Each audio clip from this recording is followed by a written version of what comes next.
안녕하세요, 일렉트로캠입니다. 오늘은 테슬라 보험에 대해서 이야기를 해볼까 합니다. 이 주제로 제가 영상을 꽤 만들었지만 이제 조금씩 이제 업데이트된 버전입니다. 이게 조금씩 심화되고 추가된 것들이죠. 예를 들면 예전에 만들었을 때는 모델 Y가 없었지만 지금은 모델 Y가 추가되었습니다. 테슬라는 자동차 보험 사업에도 실제로 하고 있습니다.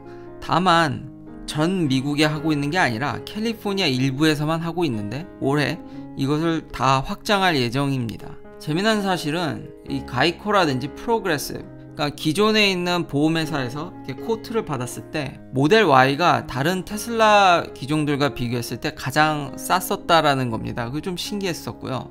이게 좀 더 싸게 이 조사에는 나왔습니다. 이걸 100% 신뢰하기는 좀 근데 힘들고요. 왜냐면 보험이라는 게 너무 개개인별로 차이가 크고 그 드라이버 히스토리에 따라 다르고, 그러니까 너무 변수가 많기 때문에요. 그러니까 참고로만 알아주시면 감사하겠습니다. 여전히 이 캘리포니아 한정으로 봤을 때 테슬라 인슈어런스는 뭐 그래도 다른 경쟁사들 대비 여전히 싼 편이지만 최고는 아니죠. 그리고 신기한 건 제가 전에 보여드렸던 자료에선 가이코가 훨씬 더 쌌었는데 여기선 프로그레시브가 더 싸고 가이코가 오히려 테슬라 인슈어런스보다 더 비싼 축에 들어갑니다. 제가 이렇게 가이코를 얘기하는 이유는 제가 가이코에 들어있고 가이코가 버크셔 해서웨이 거기 때문입니다. 그러니까 좀 유명하다는 얘기죠. 이게 온라인으로, 특히 가이코는 다른 이런 회사들과 달리 온라인으로만 이제 팔기 때문에 좀 더 가격 경쟁력이 있는데 이 조사에서는 테슬라 인슈어런스가 훨씬 더 싸다는 걸 알 수 있습니다. 근데 이 두 기사들과 리포트를 봤을 때 여전히 아주 싸진 않거든요. 그 이유가 좀 더 이런 규모의 경제, 다른 회사들은 뭐 전 미국에 다 하는 것도 있고, 플러스 테슬라 인슈어런스가 아직까지 서드 파티를 인정하지 않습니다. 그러니까 이 문제가 생겼을 때 반드시 테슬라 그 직영에서만 수리를 하게끔 이게 좀 설계가 돼 있어서, 그러니까 그런 시스템의 정비, 이런 것들이 정비가 되고 미국 전역으로 확대되면은 당연히 더 싸질 확률이 지금으로서는 높습니다. 제가 이렇게 테슬라 인슈어런스에 관심이 많은 거는 이제 자동차 보험 업계가 지금 지각 변동 코앞에 있기 때문입니다. 크게 변할 확률이 지금 굉장히 높은 타이밍에 와 있는데, 예를 들면 이제 자율주행 혹은 이제 굉장히 뭐 완전 풀 셀프 드라이빙은 근신뢰 안 될 수 있지만 그래도 상당량의 주행 보조라든지 우리의 어떤 드라이빙이, 운전이 좀 바뀔 확률이 높습니다. 근데 만약에 진짜 셀프 드라이빙 나왔다 치고, 그러니까 이론적으로, 그러면은 이것에 대해서 보험을 어떻게 하겠냐는 거죠. 지금 보험업계가 굳이 풀 셀프 드라이빙을 안 가더라도 이런 다양한 주행 보조, 예전에는 그냥 옵션 하나로 치부됐지만 지금의 그 롤은 점점 커져가는데 이것들이 운전 습관이나 운전에 여러 면으로 미치는데 이걸 보험으로 어떻게 처리를 하냐는 거죠. 지금까지는 그냥 통계가 나와서, 그러니까 보험회사는 절대 망할 수가 없는 구조였죠. 왜냐하면 통계 베이스로 사고율이 얼마니까 우리 이익 얼마 붙여서 이렇게 팔아야지 뭐, 그러니까 보험 상품들이 다 대동소이했는데 이런 기술 혁신이 생기면서 이걸 어떻게 평가해야 되는지 이제 난감한 상황에 닥쳐 있는 겁니다. 이걸 보면서 제가 생각난 기업이 뭐냐면 FM 글로벌이라는 회사가 생각이 났습니다. 이 회사는 뭐로 유명하냐면 미국 내에 이런 세마이컨덕터 인더스트리, 그러니까 반도체 공장 보험 들어주는 걸로 유명합니다. 그러니까 반도체 공장이 한국에서도 익히 이런 뉴스를 봐서 아시겠지만 불이 난다든지 이제 스탑되면 막대한 재산 피해가 나죠. 그러니까 회사들은 그거에 대비해서 보험을 들고 싶어 합니다.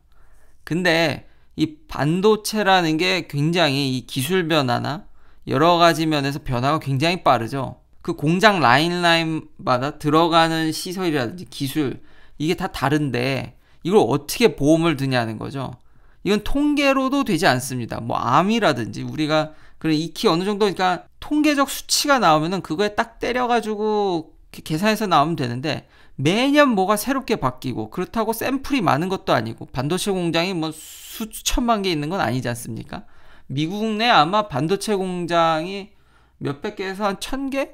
뭐 어떻게 잡냐에 따라 다른데 뭐 그 정도 샘플인데다가 각각의 공장은 아까 말씀드렸듯이 캐릭터가 다 다릅니다. 그럼 그것에 대해서 어떻게 보험을 들 거냐는 거죠. 그래서 이 회사는 의외로 굉장히 박사를 홀드하신 분들을 굉장히, 그러니까 학위가 있으신 분들을 굉장히 많이 뽑습니다. 그래서 기술적인 분석과 그걸 이제 베이스로, 그러니까 리스크나 이런 것들을 따로 이제 리서치 공부를 한 다음에 그걸 베이스로 이제 보험을 만들어낸다는 거죠. 그러니까 통계가 이제 안 먹히는 시대가 오는 겁니다. 그러니까 저런 회사가 이미 있었는데 이제 이런 셀프 드라이빙에 가까워질수록 저런 방식의 보험이 더 영향력이 더 클 거라는 거죠. 그러니까 결국은 그러니까 데이터라고도 할 수 있겠죠. 그러니까 실제 그런 데이터들, 현재 마구잡이로 막 변하는 데이터가 필요한 겁니다. 지금 비단 테슬라뿐만이 아니라 이 루트라는 회사도 그렇고요.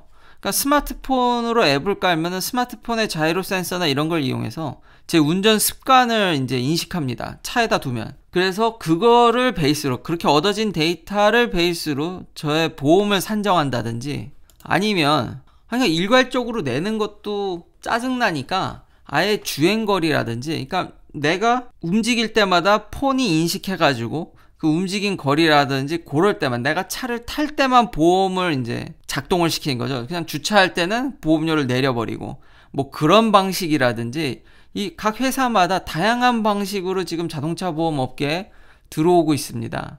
그러니까 결론적으로는 더 싸게 하는 거죠. 거기다가 이런 AI들의 도움을 받아서 이런 프로세스나, 그리고 현재 이런 이밸류에이션, 그러니까 사고가 났으면 이거 돈을 얼마나 내야지, 이런 것들의 감별들을 더 간편하게 해서 더 싸게 나온다든지, 이런 지금 모습들이 보험업계에 나오고 있거든요. 그리고 제가 누누이 얘기하는, 요즘 젊은 친구들은 라이드 쉐어는 할지언정 차는 잘 안 삽니다. 그러니까 저희 세대나 저희 어른분들, 혹은 이제 좀 나이가 있으신 분들만 이제 주로 차에 관심이 많지, 요즘 아주 어린 친구들은 차를 아예 살 생각을 안 하기 때문에, 그때도 말씀드렸듯이 결국 차 판매량이 줄면 보험 판매량도 결국은 내려가게 되어 있습니다. 그러니까 이런 기술적 변화, 그리고 시장의 축소, 이런 것들 때문에 기존 보험회사들이 지금 이제 머리가 아픈 거죠. 그러니까 이런 환경 속에서 테슬라는 어마무시한 데이터를 갖고 있고, 그러니까 둘 다 할 수 있는 거죠. 라이드 쉐어랑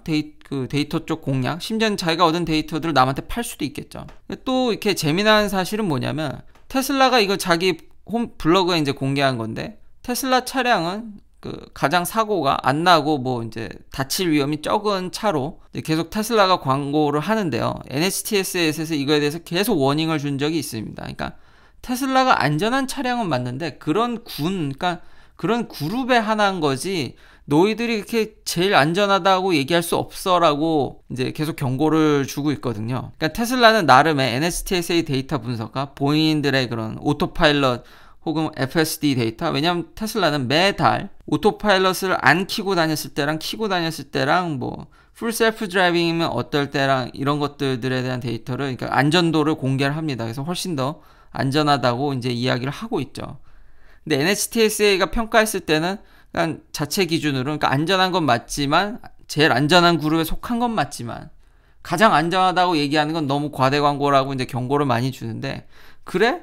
그러면은 내가 갖고 있는 이 어마어마한 데이터로 내가 보험 사업을 할게. 차라리 이걸 못 믿겠으면. 그래서 이렇게 보험으로 나왔다는 얘기가 좀 있습니다. 결국 기존의 보험업계가 지금 닥친 현실은 이런 기술 변화에 따른 즉각적인 지금 데이터들, 안 그러면 이제 보험 산출이 어려워지니까요. 분명히 테슬라는 이제 더 많은 데이터를 확보하고 시스템이 정비되는 순간 더 싸게 이제 나올 텐데, 여러 가지 방식들로 현재 보험회사들은 이거에 과연 대응할 수 있냐, 이거죠. 그러니까 테슬라는 기술이면 기술적인 측면, 데이터면 데이터적인 측면으로 인해서, 그러니까 아까 그런 기술적인 측면의 FM 글로벌 같은 회사들, 그러니까 여러 가지 측면에 있어서 이런 자율주행에 있어서 이미 보험적으로 굉장히 준비가 잘 되어 있는 회사라는 겁니다. 꼭 정리하면, 보험 얘기를 하려고 그랬는데 테슬라의 어마무시한 데이터 양과 이제 그런 풀 셀프 드라이빙에 연관된 앞으로 그런 변화될 그런 부분의 데이터, 그러니까 데이터를 결국 강조해서 이야기를 한 거고요. 그리고 테슬라가 보험 사업에 이렇게 들어오는 이유는 자기들 차가 정말로 안전하다고 생각을 하기 때문에, 자기들이 보기엔 진짜 안전하다고 생각하기 때문에 더 낮은 가격으로 보험을 충분히 밀어붙일 수 있다라고 생각하는 것 같습니다. 긴 영상 시청해 주셔서 감사합니다. 내일도 테슬라 관련 이야기들로 찾아뵙겠습니다.